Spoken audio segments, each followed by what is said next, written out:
नमस्कार। हर घर पाठशाला में आप सबका स्वागत है। प्यारे बच्चों, कैसे हैं आप? स्वस्थ रहिए, सुरक्षित रहिए। आज हम सॉल्व करेंगे एक्सरसाइज 8.3 के लास्ट के 3 क्वेश्चंस। और इन क्वेश्चंस को सॉल्व करने से पहले हम कुछ टर्म्स डिस्कस करेंगे। प्यारे बच्चों, ये जो टर्म्स हैं इन क्वेश्चन से रिलेटेड है, लेकिन उससे पहले मैं आप लोगों के साथ एक किस्सा शेयर करती हूँ। सोहन और मोहन का। सोहन और मोहन दो पक्के मित्र हैं। एक ही स्कूल में पढ़ते हैं और एक ही कक्षा के छात्र हैं। स्कूल तो बंद है, तो दोनों बड़े दिनों से नहीं मिले हुए थे। एक दिन क्या हुआ, मोहन बाजार गया कुछ सामान लेने, तो वहाँ पे उसे सोहन दिखाई दिया। तो वो खुशी के मारे उछल पड़ा, अरे सोहन, यहाँ कैसे? सोहन के पिताजी भी आ रहे थे। तो सोहन ने मोहन को बताया वे एक नया स्कूटर खरीदने जा रहे हैं। मोहन ने आश्चर्य से पूछा, एक नया स्कूटर? अभी तो आप लोगों ने अपना नया घर बनाया हुआ है, बहन की शादी भी इसी वर्ष हुई है और पिताजी भी रिटायर हो गए हैं, तो क्या आप लोगों के पास पर्याप्त धन है?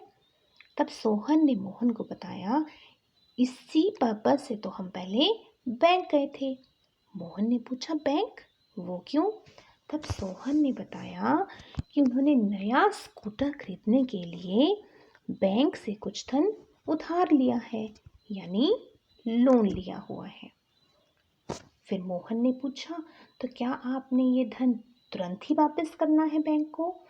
तब सोहन के पिता ने मोहन को समझाया, नहीं बेटा, ये जो धन यानी ये जो लोन हमने लिया हुआ है, ये हमने कुछ अवधि के लिए लिया हुआ है और हम तुरंत वापस नहीं करेंगे। फिर मोहन ने उत्सुकता से पूछा, तो क्या आप उतनी ही राशि वापस करेंगे जितनी आपने उधार ली हुई है? तब सोहन के पिताजी ने मोहन को समझाया, नहीं बेटा, ऐसा नहीं होता है। जो लोन हमने बैंक से लिया हुआ है वो तो हमने वापस करना ही है। इसके अलावा हमें एक अतिरिक्त राशि भी चुकानी होती है। तब मोहन ने पूछा, क्या सभी बैंक्स में ऐसा होता है? उन्होंने कहा, हाँ, सभी बैंक के लिए ऐसा ही है, लेकिन ये जो अतिरिक्त राशि है ये सभी के लिए समान नहीं होती। अब मोहन समझ गया। फिर वो बोला, मैं भी आप लोगों के साथ हो लेता हूँ और नई सवारी का भी आनंद ले लूँगा। मोहन भी उनके साथ हो लिया। तो प्यारे बच्चों, ये था किस्सा। अब देखिए, लोन के संदर्भ में हमें कौन कौन सी टर्म मिलती हैं, यहाँ पे आपके सामने है। जो धन उधार लिया जाता है उसे कहते हैं मूलधन, यानी प्रिंसिपल। और उधार लिए धन पर जो भी शुल्क लगता है, चार्जेस लगते हैं, उसे कहते हैं ब्याज। अब ये मिश्र धन क्या हुआ? नाम से ही स्पष्ट हो रहा है कि ये किसी का क्या है, मिश्रण है। तो देखिए, जो हमने धन उधार लिया और जो उस पे हमने शुल्क अदा किया, उन दोनों से मिलकर बनता है मिश्र धन। बैंक से उधार लिया था हमने मूलधन और वापस किया हमने मिश्र धन। अब ये दर क्या चीज़ हुई? अब देखिए बच्चों, हमने एक अतिरिक्त राशि भी बैंक को अदा की मूलधन के अलावा। ये अतिरिक्त राशि कहलाती है ब्याज। ये तो हम जान गए। ये जो ब्याज है एक निश्चित दर पर कैलकुलेट किया जाता है, जो क्या होती है, प्रत्येक 100 रुपये के लिए 1 वर्ष के लिए निर्धारित की जाती है। मैं आपको इसका एक एग्जाम्पल देती हूँ। मान लीजिए दर है 10% वार्षिक।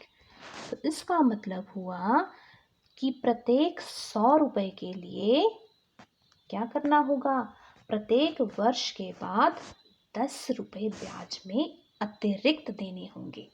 यानी 100 रुपये लिए हुए हैं, 110 रुपये चुकाने होंगे। अब समय क्या होता है, ये तो अंडरस्टूड है कि कितनी अवधि के लिए हमने ये धन उधार लिया हुआ है। तो ये टर्म्स हमें यहाँ से मिली जो हमने चर्चा की। ठीक है। अब देखिए प्यारे बच्चों, हमारे पास साधारण ब्याज का सूत्र है मूलधन गुणा दर गुणा समय बटा 100। अब हम जान गए हैं मूलधन क्या होता है, दर क्या होती है, समय क्या होता है। अब ये जो ब्याज है प्यारे बच्चों, यहाँ पे देखो इसको साधारण ब्याज कहा गया है, यानी सिंपल इंटरेस्ट। अब इसे साधारण ब्याज क्यों बोला गया है?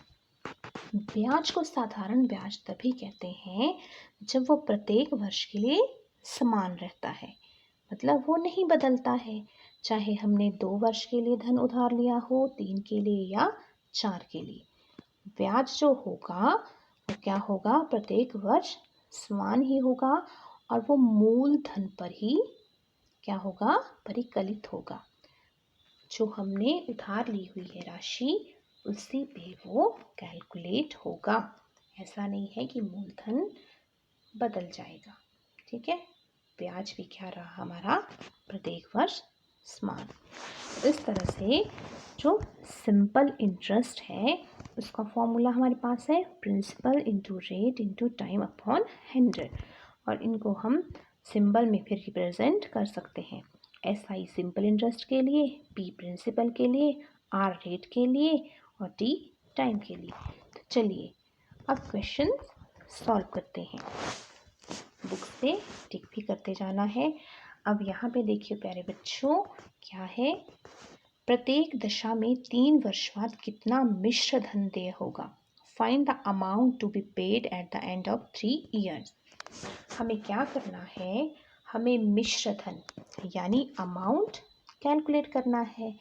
और हमें क्या दिया हुआ है, हमें मूलधन दिया हुआ है और दर दी हुई है, समय भी मेंशन है। तो प्यारे बच्चों सॉल्व करना शुरू करते हैं।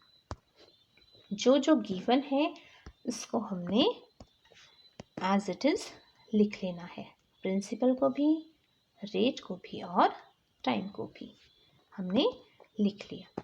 आप लोगों ने एक विशेष ध्यान देना है कि जब हम दर लिखेंगे तो वार्षिक या पर एनम भी हमें मेंशन करना है।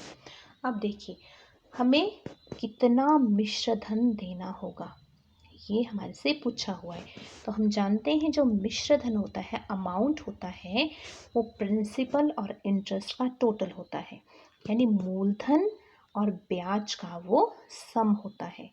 तो इसलिए हम पहले क्या करेंगे, सिंपल इंटरेस्ट कैलकुलेट करेंगे। तो इसके लिए हम जानते हैं जो सूत्र है वो हमने लिख लिया। अब हमने क्या किया, यहाँ पे वैल्यूज़ पुट कर ली, वैल्यूज़ पुट की, सिंप्लीफाई किया और हमें साधारण ब्याज यानी सिंपल इंटरेस्ट 432 रुपये प्राप्त हुआ। तो हमने आसानी से मिश्र धन कैलकुलेट कर लिया।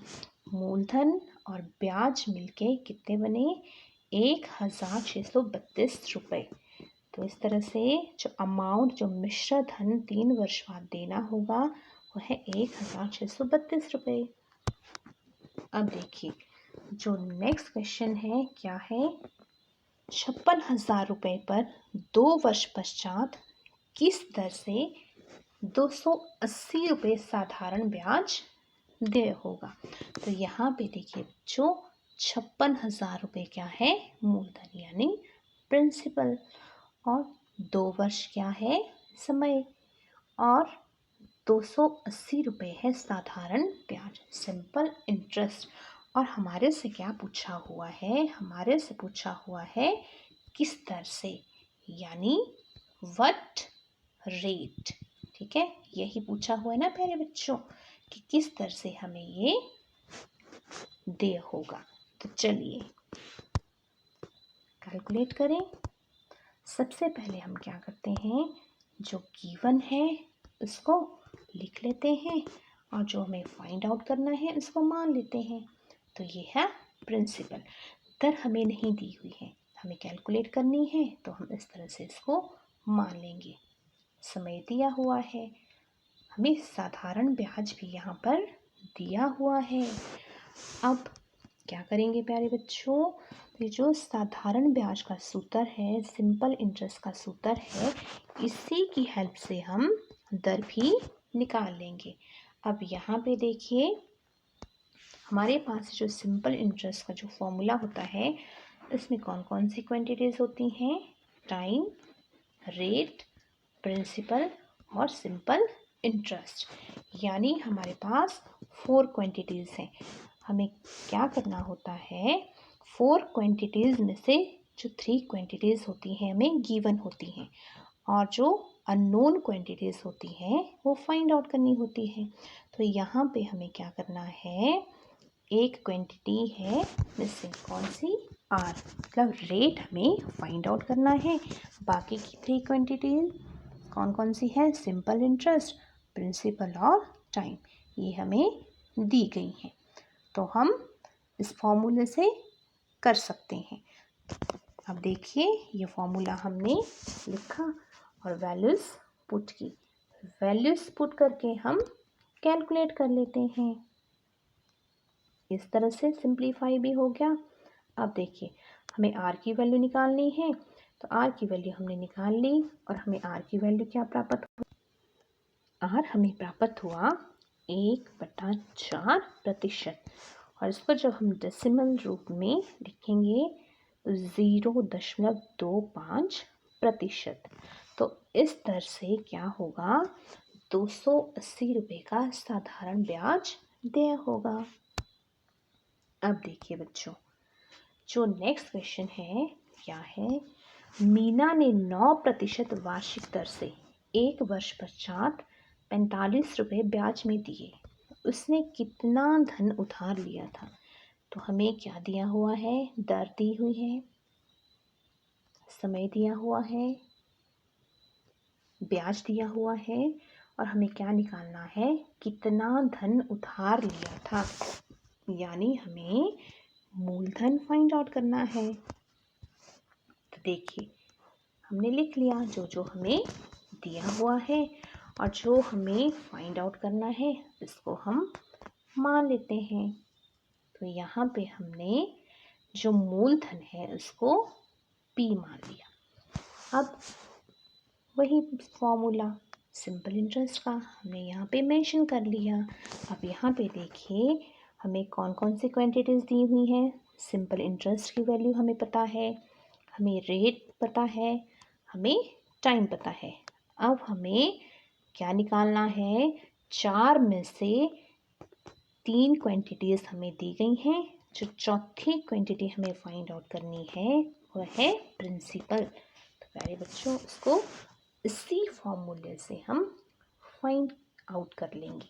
आप देखिए हमने फॉर्मूला लिखा और वैल्यूज़ इसमें पुट कर दी और फिर जब कैलकुलेट किया तो हमारे पास क्या वैल्यू आई पी की, 500। यानी जो मूलधन है वो 500 रुपये है। 1 वर्ष के पश्चात मीना ने क्या किया, 500 रुपये मूलधन पर 45 रुपये ब्याज के रूप में दिए। तो प्यारे बच्चों आपने ये क्वेश्चन क्या करने हैं, कॉपीज पर नोट कर लेने हैं और इनको रिवाइज भी करना है।